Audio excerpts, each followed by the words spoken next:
Hello, Bible readers. It's Thursday, March 25th. We're reading Psalm 48, Hosea. We're starting and reading chapters 1 through, it says 4. I really only go through 3. And then Romans chapter 3. Romans 3, let me start there. The first 8 verses here are a good example of how Paul's style can be pretty confusing. He likes to offer wrong-headed questions in order to assert his own proper understanding of things.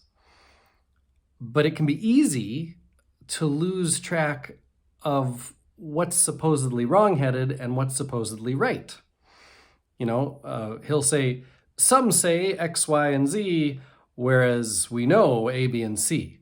But it can be hard to figure out because it can be hard to figure out who's saying or thinking what exactly. What's right, what's wrong. Because there's God, the characters, we and them, or us and they, can be referring to God, the Gentiles, Jews, Paul himself, or maybe others. And so Paul doesn't always describe who he is, or who they are, or what it is. And so sometimes it can be hard to figure out, so what is he referring to with that it?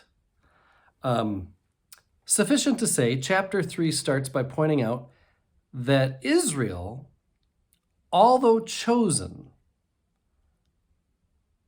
to be the means of God's grace, failed. So that's one of the things Paul's trying to assert. It turned out Israel is in the same place as everybody else, guilty on death row. And that's another metaphor that not exactly Paul uses, but he does use this courtroom metaphor and this idea of guilt. But the other point, maybe Paul's main point, is just because Israel didn't keep the covenant as God's chosen people, that doesn't mean God doesn't keep the covenant. Paul is claiming that that God remained faithful to God's promise to save everyone. The plan was to save everyone through Israel. They weren't able to keep the covenant, but God still does through Jesus. And so Paul is claiming we're all in the same boat, and that whether we're Jewish or Gentile, we're all in the same boat, and that is in the faith of Christ. Being in the faith of Christ is how God keeps God's covenant. It's the only boat there is. There is no other way to know salvation. So that's the third chapter of Romans. It's really building on those first couple chapters. Psalm 48 is understood to be part 3 of a trilogy. Psalm 46, 47, 48 are all songs of Zion. They all honor Jerusalem. Actually, it's probably more accurate to say they're honoring God, and that Jerusalem is God's place and serves as a witness to God's character. So they're a group of psalms. And then we've got Hosea.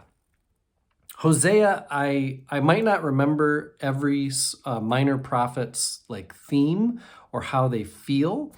Off the top of my head, Habakkuk, I'm not remembering it. The details of that, I always remember Hosea. And I'm just going to read a paragraph from my commentary here. Sorry to show you the top of my head only. The play The Marriage of Hosea, published in 1929 under a pseudonym Isaac, carries the subtitle, A Passion Play.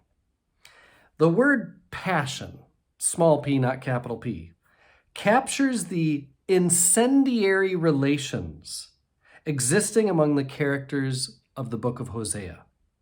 It typifies, the play does, he's talking about the play of 1929, but it typifies the feverish lust of a wife chasing after her various lovers.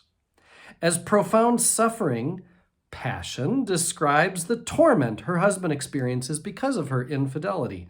It also embodies the violent anger with which the husband lashes out against his wife to punish her and bring her to her senses. Finally, it embraces the love between the couple as they reconcile and recommit themselves to each other. This metaphor of marriage for the covenant between God and Israel usually comes to mind when one thinks of this book. It is what I think of. When I think of Hosea, I think of the marriage relationship that covenant really is between Israel and God. It's not a perfect metaphor, no metaphor ever is, but it really does get at they've each made promises to each other. One is remaining faithful God, while Israel is not. And so, what does that feel like to God? Imagining what that feels like to God, I think, is the biggest contribution of this book. Chapters 1 to 3 that we're reading today, 1 to 4, are the most famous that use this metaphor the most. I am one with my God. My God is with us, all of us, at all times and in all places.